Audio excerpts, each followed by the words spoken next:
Hello, humans. Dan Bublitz Jr. here to tell you about my podcast, The Art of Bombing. If you're a fan of comedy and you enjoy listening to comedians' worst bombs, then you need to check out The Art of Bombing podcast, as I sit down with comedians from across the world of all levels and hear about their worst bombs on stage and to find out what they learned from them to get better, to find success through failure. Available every Tuesday wherever you listen to podcasts or at artofbombingpod.com.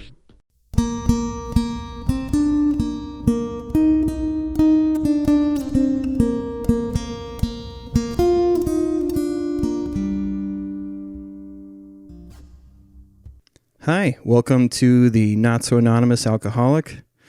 My name is Chris, and I am an addict alcoholic. And today we are doing a first of this series, or a first segment of this series, which is something called Addict to Addict, where we have somebody who is a fellow addict, whether they're in active use or they're in recovery, and we just kind of talk about their experiences and what they're doing to stay alive out in this crazy world. And today we are welcomed by a dear, sweet friend of mine. We will call him James. What's up, man? How you doing, baby? Good. You know you can say my name if you want. I didn't know. James Thompson, amazing comedian as well. I have a couple of things that I wanted to talk about, but I guess, like, for now, how long have you been sober for? Or would you consider yourself sober or not? Well, yeah, that's the whole thing. I'm sober in my eyes, but I don't know if everyone would see it as sober, because I do occasionally drink alcohol, and I say occasionally, I rarely ever smoke weed, but I do it every once in a while.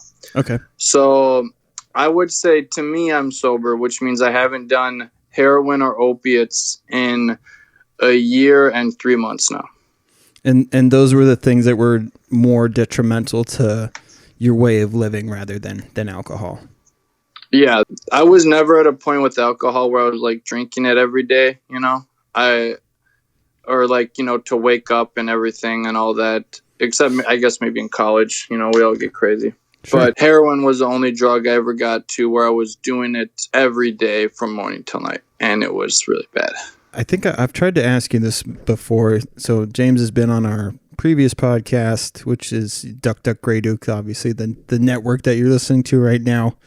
But I'm trying to remember how you ended up using the first time. Was it snorting it or did you bang it? Oh, well, are we talking heroin or painkillers? Because I did painkillers first. Oh, that's right. Okay. Yeah. So go with the painkillers and then I really want to know that first time you used H. Okay. So the first time I did painkillers was I stole a bunch of my grandma's Vicodin, which, you know, it's not a good thing to do. A friend of mine had, he was like, I had a couple friends who were like my drug using, like I was a virgin and they were showing me how to penetrate, you know, and they knew about drugs and I was learning from them. And one of the things these guys told me was that Vicodin was like the best high he'd ever had. And I was doing like Ritalin sometimes with this guy and stuff. So I was like, I really am curious to try this drug. So when I found out that my grandma had a whole bucket full of them, and when I was visiting her in Michigan, it blew my mind. I was like, this thing that's supposed to be amazing, my grandma has extra of it. You know, like, I was like, I got to try some of it. So I took a little bit of it, put in a bag, and I didn't even do it right away. You know, I had it for a little while until I tried it. And then at some point I ended up trying it. And at the beginning, it's only okay. You just tend to sleep a lot. I swear I would feel good for a little bit, but I ended up just falling asleep. Right. And so for whatever reason, probably because I'm mentally ill, I kept occasionally doing it. And then eventually I learned to love it. And then the thing is with painkillers are, I don't know how many people who aren't in the world know this, but it's hard to get painkillers. It's way harder to get painkillers than it is heroin. So eventually, I would only be doing painkillers whenever I could find them. And after like maybe 3 years of painkiller use, actually maybe more like 2 years, I was like, fuck it, let's try heroin. And I knew a guy who could get heroin. So I basically paid for a line of heroin, which is not usually how it's done. So I just paid a guy, I think it was like probably $20 for a line. And that was the first time I did heroin. And I ended up not doing heroin again for a while, though, because I didn't know anyone who could get it regularly. So was for that a while, the only I was thing just doing painkillers. Was that the only thing that kept you from doing it, though? Was the fact that it wasn't available? Yeah, pretty much. And then eventually, a friend of mine ended up knowing someone who could get tar, and then that's started from there. And I just ended up using heroin a lot with the tar. And I mean, something that like a common theme that I seem to see with the fellow addicts that I would meet when it comes to H, like it was more than just doing heroin. There was like two ends of it. Like there was the user who, would go in and out of rehab over and over again, who would OD. And then there was the dealer who was more in love with the lifestyle of that side of things, which I find super interesting. And like, I'm lucky that I don't know that world, but that is so weird to me that someone would love that lifestyle. I've never even thought about that before. I think it's kind of that when you submit yourself to those, like that traumatic of an atmosphere, you kind of get used to it. And if you feel like you figured out how to navigate it and everyone else looks all strung out, but you're strolling through handing out bags and making money, like I think you feel like you're cheating heroin. Like you're avoiding. Does that make sense? Do you mean dealers who use or dealers who don't use? Dealers who I mean, the only people that I met were dealers who used as well. Oh, okay. Yes, I sort of knew people like that. Yeah. But they were, I would say those people, in my opinion, the ones that I knew were worse than me. And I was using a lot. I think that when you become the person, the middleman, you're not only, like, you will get free bags for sure, or cheaper bags because you're a middleman. But I think on a scale of, like, if someone looked at both of us in our lives and it would think who's in a worse position, they would probably think the guy who was the middleman. I mean, I thought that guy was in a way worse position in life than I was. How do you mean? Like they were more addicted to it? More addicted. They were kicked out of their house. They lost everything. Their only life was heroin. Like yeah, I see, that's had a life outside of heroin. I think that's what I mean is these guys, like, it becomes their life, and the fact that they are like not ODing and yes. So okay. Like the cats that I don't know if just their tolerance is higher or what the deal is, but like the people that I met, the lifestyle. So the dealing lifestyle they were addicted to, and then there was a sense that they were better than just being an addict. Like, I'm not just an addict. I'm also like, this is my income. This isn't just getting high to me. I'm curious to know if some people who I used to know who are sort of like that, I'm curious to know if they would say that. I never had heard someone say that, but I only saw them in the world of heroin. I didn't see them really outside the world of heroin, so I don't know if they would think of themselves like that or not.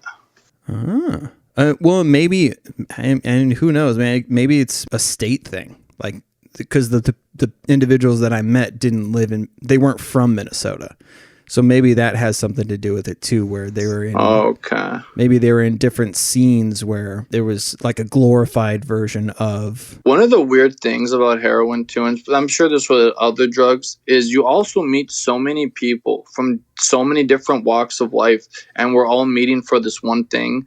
It's like you know you'll meet a guy who's living in an apartment that's just like a super trashy apartment. You don't even know how. You don't understand how he's able to pay for that apartment. And all he does is he gives up. You know, he'll like sell needles and stuff, and he'll get high all day and all that.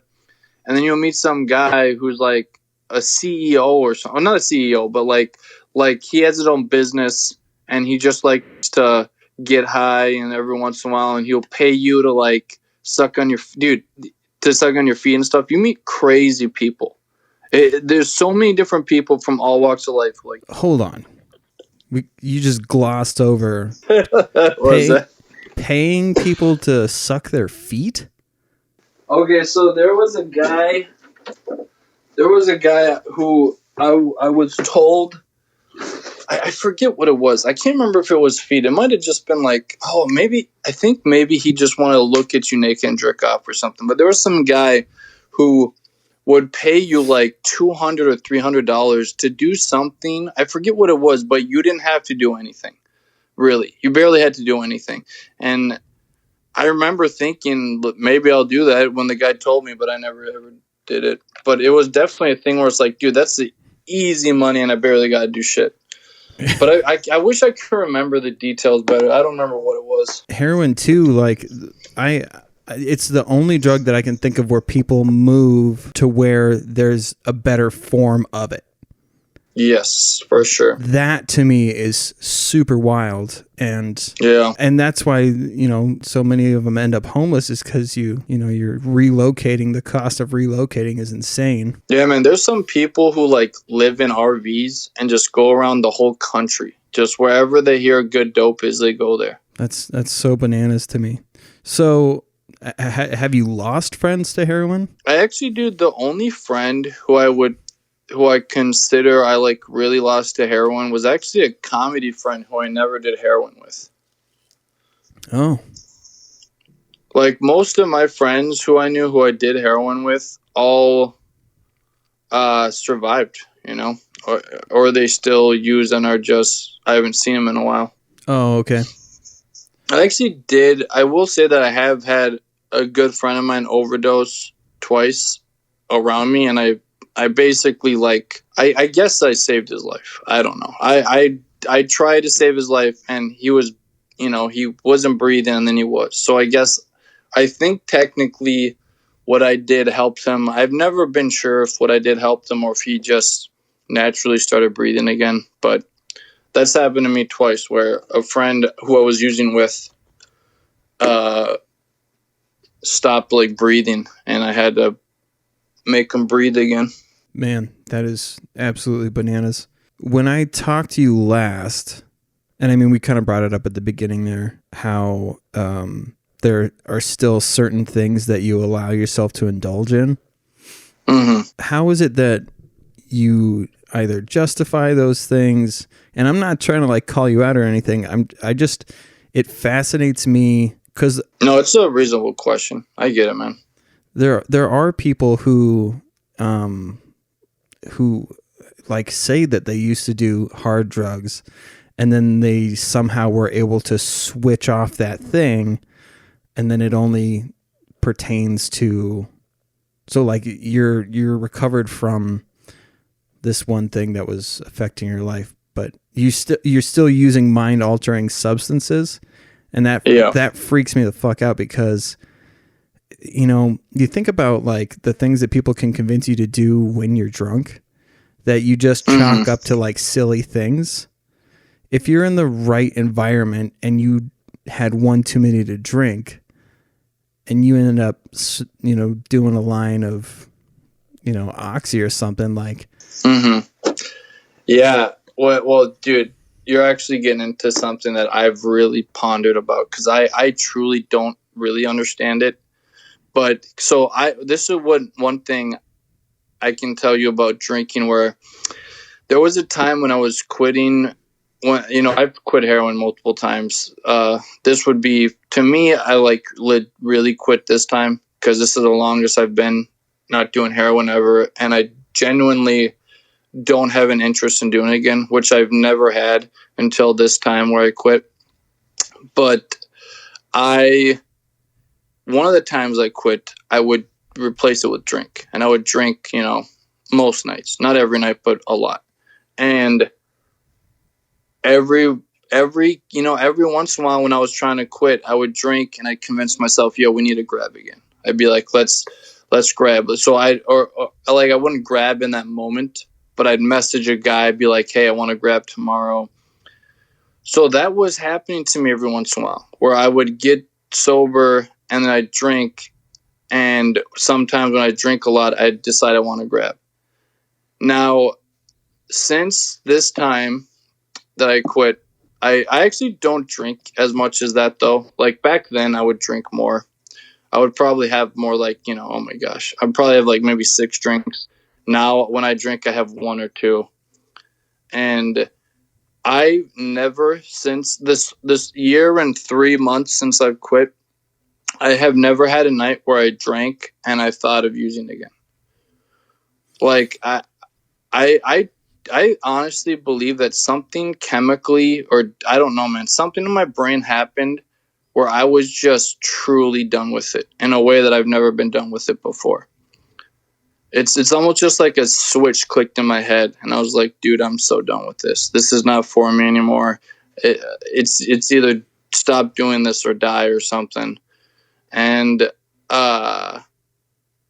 even though I'll have 1 or 2 drinks, I just don't even like drinking that much. Drinking is just, this is something I've told people before, that I think heroin, you get to a point where you're chasing a specific feeling so hard, where the only thing that matters to you is the feeling that drug gives you, that all other substances can't measure up. Like alcohol, dude, I think I could have been an alcoholic before I did heroin. But now that I've done heroin and reached this peak in my dopamine part of my brain, where that feeling can never be measured up to with any substance, with any alcohol or weed or anything, that it just doesn't mean to me what that did. So it's like, it'll never, I just don't, if I'm not careful, I could see myself falling into that, maybe drinking too much, but it's just something, my brain is not interested in that the way it used to be before I did heroin.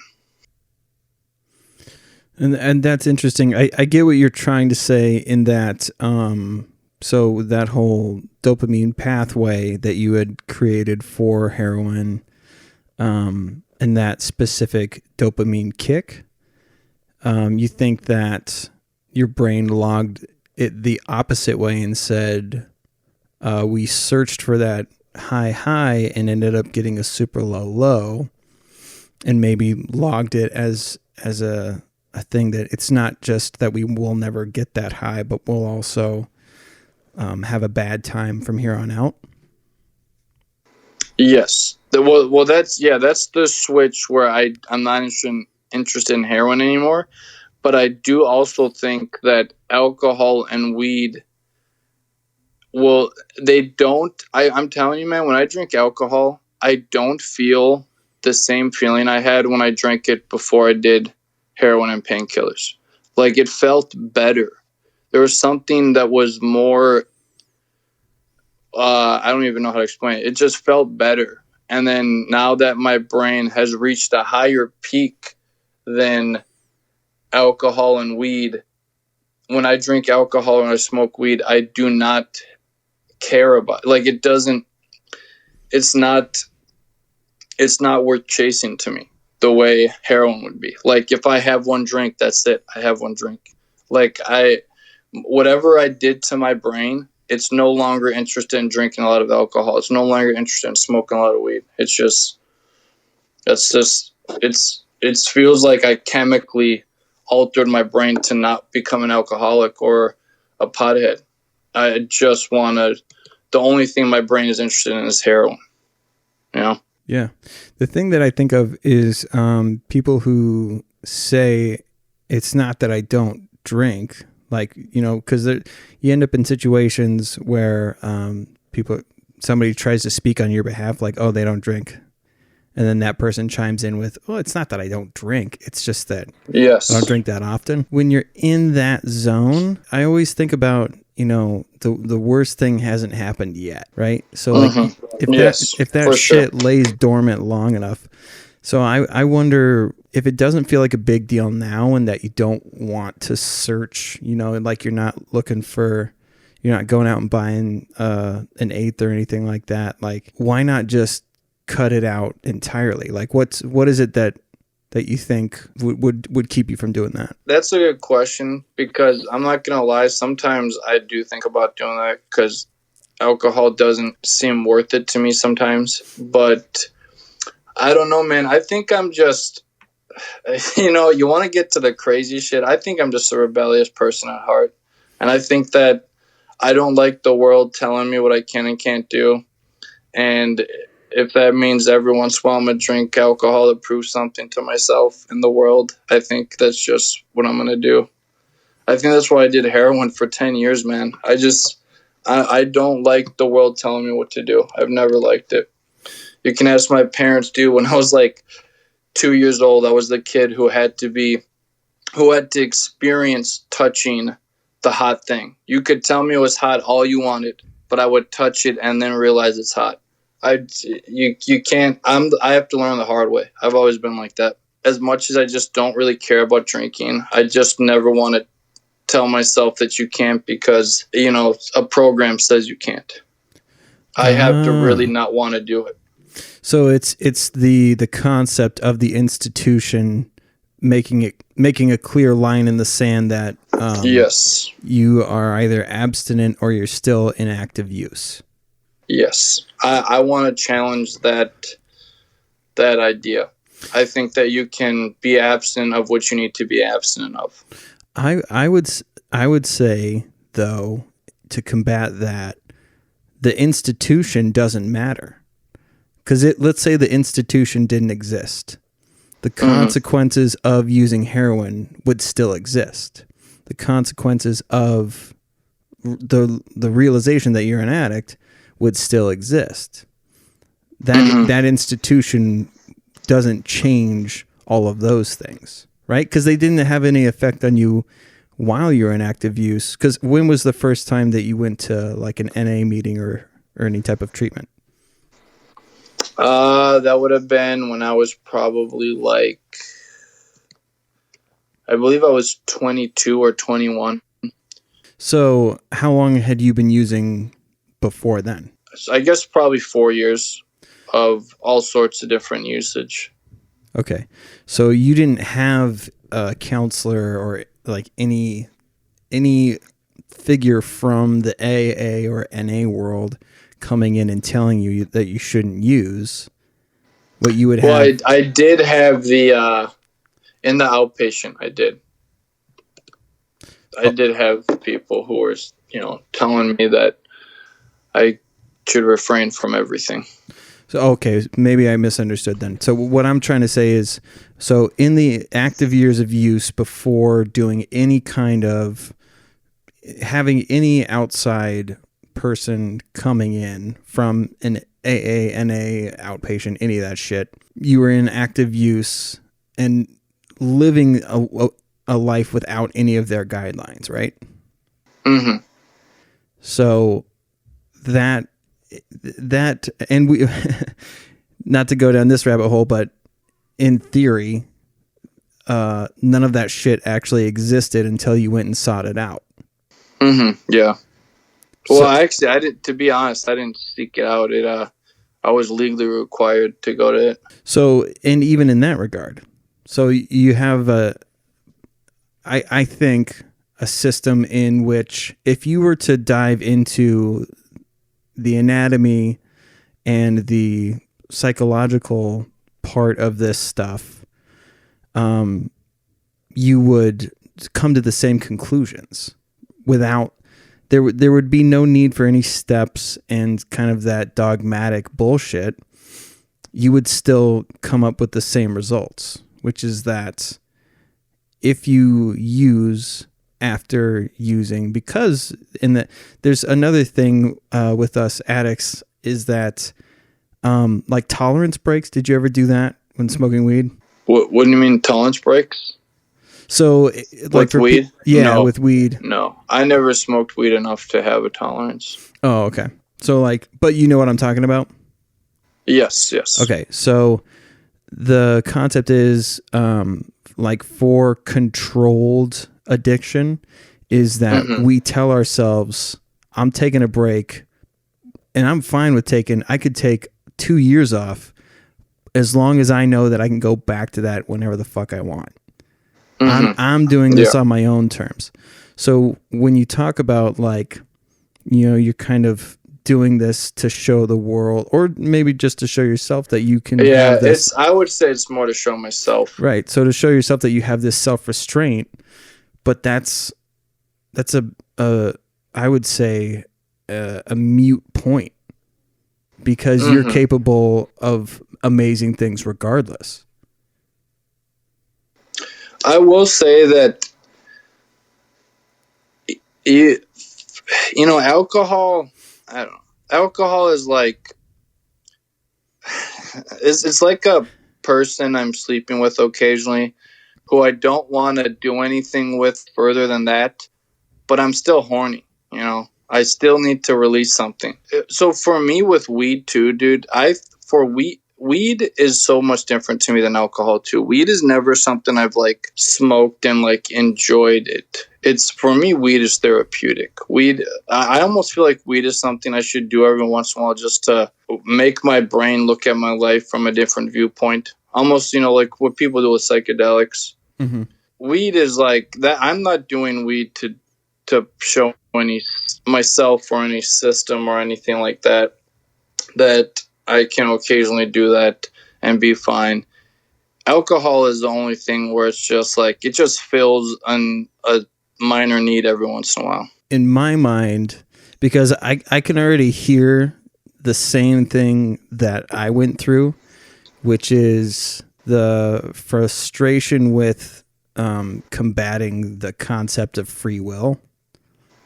Mm-hmm. And regardless of what trauma you've been through, you still should have the free will to be able to live your life the way that either you think tests you in a positive way, or that just reaffirms that you trust yourself. Yes, that's a great way to put it. I would argue, though, what potentially is happening is, to go back to that scenario of the controlled addict, is that if we allow some type of vice, even though it's very fleeting, if it feels like no big deal to pick up a substance like again and again and again throughout the years, you are still on a very thin line of crossing over and falling into that pool of, okay, I'm not doing H, but I'm. And what's even scarier with alcohol is that you can do it anywhere. You can you can couple it with anything, and they're trying to integrate it into more and more things. Yeah. I think that like it's beyond us now. And that subconscious part of our brain is really just hanging out until it is reactivated. And nobody has any control over that. And it's not a theological thing. It's an objective, like anatomically created, self-created time bomb. Hey guys, Chris with Duck Duck Grey Duke here. Excited to talk about Clean Cause Yerba Mate, sparkling Yerba Mate. These energy drinks, they're super delicious. And the reason why we're excited about them is because they're a company that gives back 50% of their profits to support individuals in recovery from alcohol and drug addiction. Sober Living Scholarships is a big way that they do that. They allocate those scholarships to individuals across the country where the drinks are purchased, and has provided over 1,200 scholarships with the value of more than $600,000 to date. That is so awesome. So, I mean, one of the things that prevented people from staying in treatment for as long as they could, at least for the facility that I was at, was that they ran out of money. Their insurance would cut them off. They'd only get 7 days, and they would have to leave before they were ready sometimes. And so companies like this that are out there avidly promoting sober living and willing to help on the financial end of things is pretty huge. And on top of that, it's freaking delicious. I love it. I had never even tried yerba mate. I had no idea what it was. But they have a 0-calorie version as well, because I'm not a huge sugar guy. This orange ginger that I'm drinking right now is freaking delicious. The cherry lime one was freaking awesome. There's a bunch of flavors. There's the regular, if you don't mind sugar, get on that. And they have all kinds of flavors to offer there. And for our podcast listeners, you can go to cleancause.com and use the promo code TNSAA.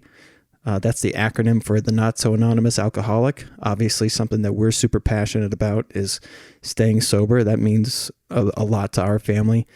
And we hope that you guys can get behind that too, because these guys are doing really, really great work. And we're just so freaking excited about that. Thank you, and enjoy the show. I think for me, I look at substances as everything is a substance, from sugar to coffee to heroin to cocaine. And some substances I have problems with, and some I don't have problems with, or I don't have a problem that I am worried about with it. Like, I genuinely think I have a sugar problem. I have a sugar addiction. I do not allow myself to have sweets. I have to limit the amount of sugary foods I even have in my own room and stuff, And to me, the alcohol plays into this. All things that exist that we consume play into this. And if I really thought alcohol would ever be a problem for me, I would absolutely stop doing it. I just genuinely believe that it's not a problem, and I don't think that's it ever will in be. a reactive way, though. You're saying. What do you mean? So if you're saying that if I ever thought that it would be a problem, then I would stop doing it.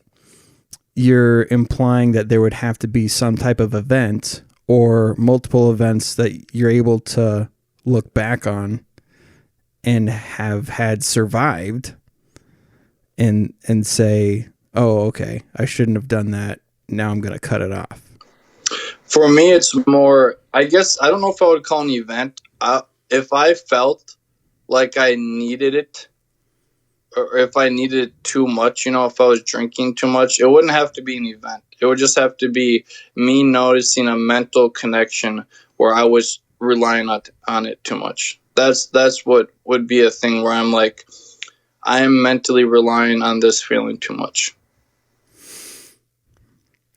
Yeah, but again, you're so I didn't word it great, but that's saying, are you going pee-pee? No, no, I'm not. I do need to pee though. What was that sound? I'm drinking coconut water. Oh, okay. Oh shit.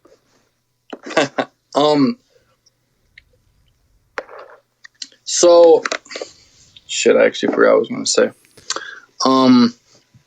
What were you just saying? Say it again. So that's okay. So you're assuming that you have the foresight that this fail-safe exists to be able to look at your situation from the outside and say, oh, we're drinking too much throughout the week, we need to cut back. Or, oh, we got way too wasted last night and maybe we have like the shakes in the morning or something like that. So we're going to pull back. Mm-hmm. Yeah. And that other little thing, which is addiction, isn't going to override that and come up with a justification for why those things were happening or why it's okay that they happen.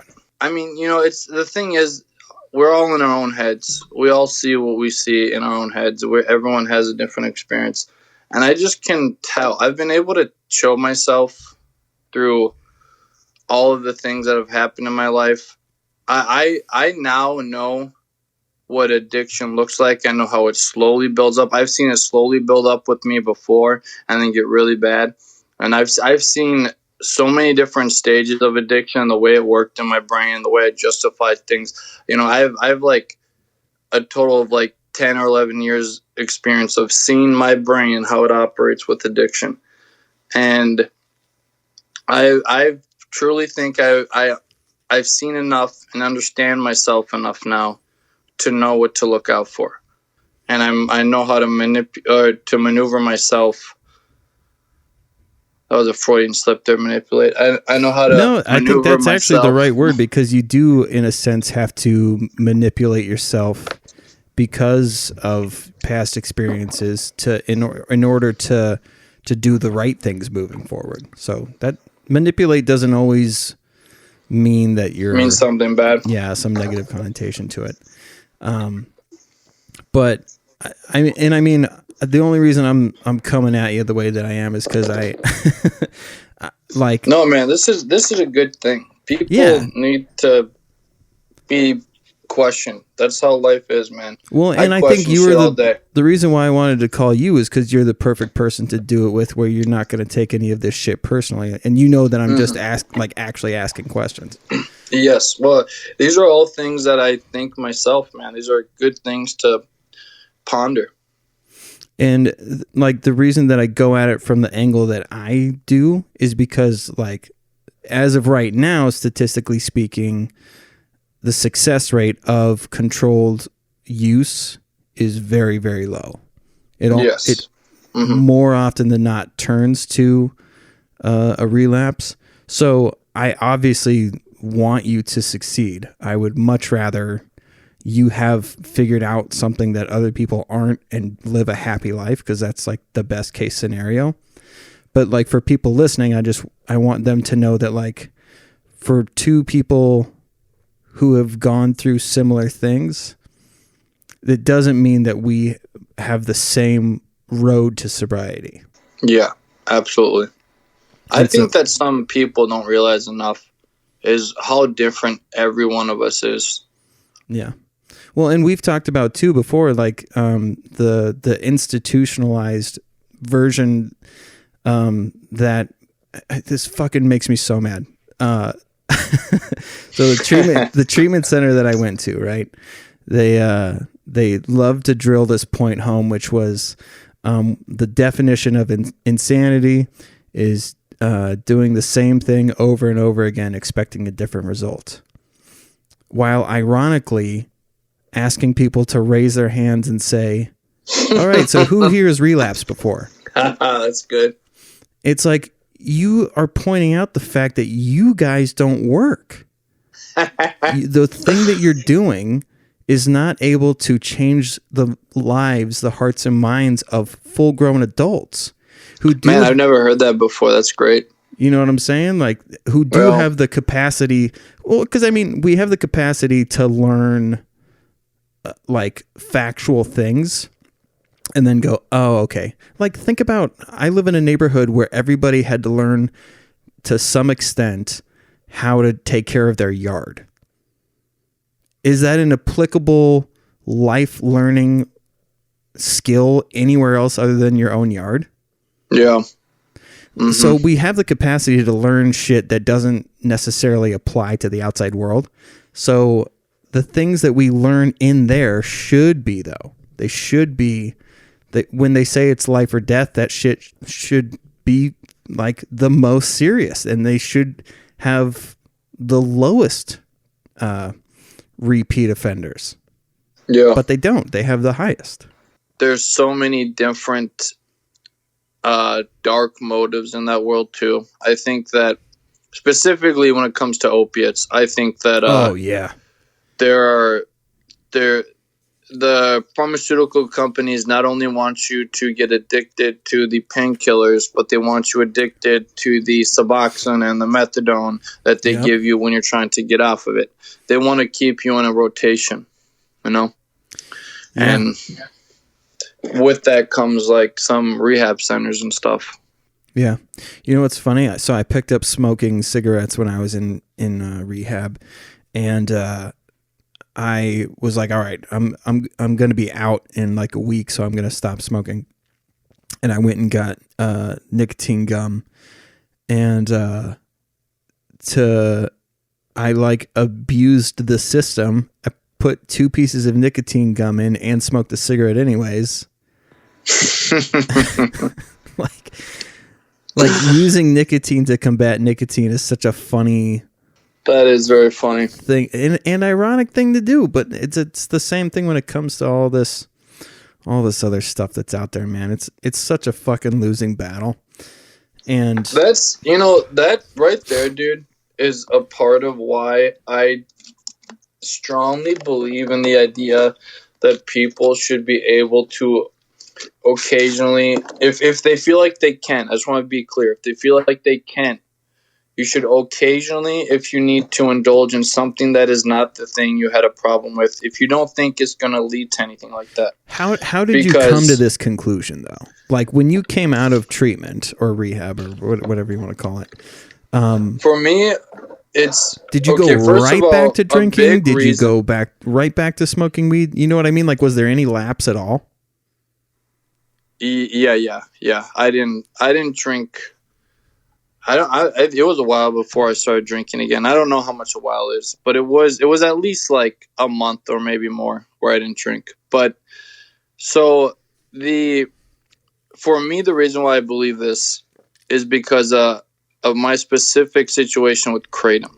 Kratom, oh, that's right. By all measurement, is a substance. It's a chemical that alters the brain. But I would never have got off heroin or painkillers if this plant was not, if I was not aware of that plant. By all accounts, if I really dig deep down, I think I would have died. I would have either died involved in some dark shit or I would have overdosed, one or the other. And it's a very, very tricky line, though. The thing that saved my life was it's like I've said this on the other podcast that like it's if someone was addicted to meth and they quit meth and they survived by drinking coffee every day, like that's the equivalent of how I was able to stop a really dark cycle of getting high every day and committing crimes every once in a while and stuff like that. There's people who every day every time they quit, they just do methadone or they just do Suboxone, right? And they do that every day and they think they're clean. And I guess in a way you're not doing, see, the thing is you can't ever die from an overdose of kratom, but you can die from an overdose of methadone. I think I'm not sure if you can die from an overdose of Suboxone, but I know it's bad. I think you end up getting sick if you try to overload on Suboxone. If like dope sick. Else. Yeah. But, well, I know that if you mix any opiates with methadone or Suboxone, you get sick right away. But I don't know what happens if you take too much Suboxone, though. I'm not sure how that works.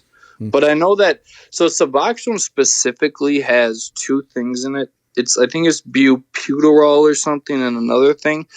I've found out recently that they're giving people, so Suboxone has one thing that's like an opiate-like drug, and another thing that keeps that opiate-like drug from feeling like an opiate drug or feeling as much like an opiate drug. Okay. And I recently found out that they're just giving people the opiate part. So it's just like, I mean, well, yeah, there's what is that other thing called? Yeah, I forget the names. Oh man. Buprenorphine, I think maybe it. Something like that. Yeah. Because I remember there were people on the medical unit at the treatment center that when they would take that, they would get all loopy. Mm-hmm. And so I mean it's to curb the fucking withdrawal, but yeah. So but a lot of people just end up taking that the rest of their life. They don't take it to curb withdrawal, really, or addicts. I mean specifically. Yeah. But so, anyways, what I was saying is that for me, I know. I mean, just to like, it's hard to explain to someone just the difference between the way my life is now and when I was using. Like now, I drink I guess you would call it a tea. I drink it every morning. Nowadays, I will exercise. I exercise hard fucking core, dude. I run for like an hour and a half, an hour and 10 minutes. I lift for like an hour, 2 hours. I always am keeping myself active. I go from stealing money, injecting drugs into my body, getting abscesses, just like constantly every day thinking about killing myself because I feel hopelessly addicted to something. I'm just like, what is this life? This is not a life worth living. And then I finally forced myself to quit over a weekend. I tried to quit like every weekend for a while. Eventually, I got a 3-day weekend and then I quit. And now all I do, I'm not meeting any dealers, like all my life is I wake up, I drink a tea, and the difference is insane. The difference in the positive life I lead is ridiculous. So to me, personally, I have seen firsthand that the idea of thinking that you can't take something else that will help you be better, really they call it replacing your addiction. I mean, I have seen firsthand that replacing your addiction with something healthier can make dramatic changes. Oh, absolutely. And are you saying something healthier along the lines of like exercise and things like that? Yeah. Well, I mean, I guess I'm specifically talking about kratom too. I mean, the difference between heroin and kratom is it's monumental, the life that I lead while on these things. Kratom's a tricky one too, though, because I've spoken with some people in the medical field, and they say that it basically activates that same. And again, I'm fucking psyched that this did not happen to you, but it activates that. The only way I can think of saying it is like that seeking desire. So the way that you would be like, oh man, where am I going to find, how am I going to get the substance that I want? It activates that same part of the brain. And so it can keep you kind of in a limbo. And then there are people that can, so you either get addicted to that or you go back to looking for that other substance. Yeah. And that, I'm not saying that's not true. That will happen for people. I guess what I'm saying is that my point is everyone's different. Like, oh yeah. Like the idea that kratom could save my life the way it did, people should always be open to the idea that sometimes I know a lot of people, man, who doing nothing was never going to be an option for them. And they were going to die in those streets, man. They were going to die doing heroin every day because the idea of being sober was not an option for them. And I'm saying for people like that, maybe there is other options for you. The idea that you have to quit everything, I think it's a dangerous thing to play in this game of people who are not willing to ever think like that. People who are they're gonna, it's you either die. Their choice is either die or get high. There's a lot of people like that, man. And I think not enough people consider the idea of let's find a way to keep these people happy but not dying. Sure. And I think Kratom does that, in my opinion. It's a controversial concept because it's the same. I mean, basically what we're saying is that, and that what you were saying brought me right back to the way that I felt about drinking. Like the idea of sobriety, I hated it so much. And I still say sobriety is a curse. I still hate. There will always be a part of me that hates it.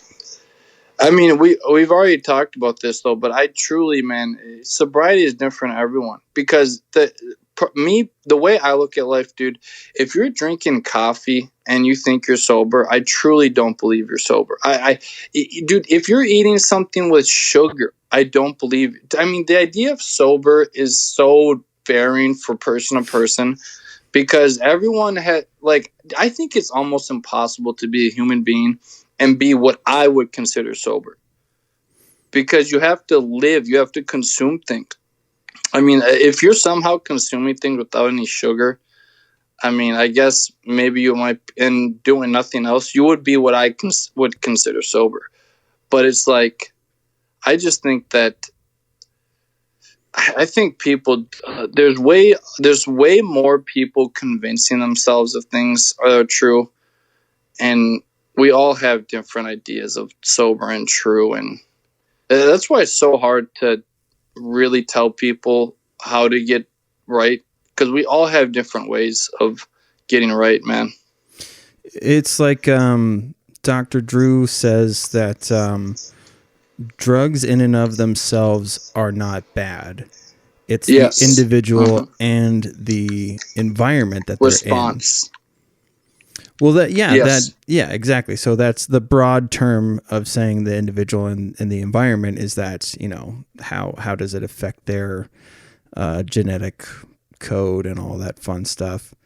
So yeah, you could say that there are many things that when consumed too much or that it becomes a part of your daily needs, none of that stuff is good for you. No, I don't think anybody would argue, but it's the same way that doctors still avidly say that. They still avidly say with every checkup, how much sugar are you consuming?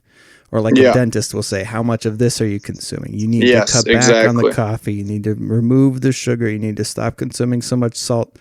So even though those things you could say that person isn't sober, that doesn't mean that there aren't people still avidly trying to get people to consume those things less. Much like us as addicts, that there are people trying to get us to consume less things that replacing one thing that is necessary for survival with substance. Yeah, exactly. I guess what I was trying to say there was just that, like, there's so many people who would say they're sober, but in my eyes, what I consider sober, I would not consider them sober. I that's why I just think this idea of sober and it's so relative, man. Sure. I think I love that we keep going back and forth too, because this is good information because there are people who say, like, my use isn't out of control and I know myself. Like, I heard people say, I know myself so much when I was in treatment. And some people were saying, I know myself so well that I know I'm going to relapse as soon as I get out of here. Yes. And, oh shit, sorry. Ugh. I would also be willing to think that I truly think that some people who say they know themselves don't know themselves, and then some people do. It's, But see, that's you the might ironic think you know thing. yourself. So when we dissect other things and say it's called whataboutism in the debate world, which is to say, sure, I drink and smoke weed from time to time, but what about the millions of people who consume too much sugar? Or what about the millions of people that consume too much caffeine? Like, you can do all that whataboutism stuff, but it doesn't take away from the fact that all of those things are bad. So Yeah. So if it's just to raise the point that those things are out there, that just means that this existence is far more difficult than we give it credit for. And Yes. wherever we can remove something that will do more harm than good, then we should strive for the best that we can to do that. And I completely agree with that. Absolutely. Beautiful. Let's end with you agreeing with me that you're going to stop drinking. No, I think that there are anomalies, man. There will always be people. There will always be outliers. And I think that you're somebody who you don't just say, I'm not gonna falter. I know that you do your research. You're not, it's easy for me to like throw that argument out there because I do want you to not use, but I also know you don't just look at one thing at surface level. Like, you really do dissect things. So I have to do that, man. Like, it drives me crazy when I see people who like don't think more about something than I feel like they should, because you fail yourself when you don't think, when you don't overthink things. You almost should overthink things, even if it drives you crazy, because it does drive me crazy sometimes. But you just should, for your own health, Yeah, I think you said that perfectly, which was when it comes to your own health, you should look further. Yes. Further than necessary, because every box of cereal says how much sugar is in it. Yes. Yet almost every home in America has a box of cereal in it, and they don't think about it. So knowing that the facts are there doesn't mean anything if you don't read them. Yes. So I think, I've always appreciated the way that you look at life and the way that you dive into really any viewpoint. We've talked about all kinds of stuff before.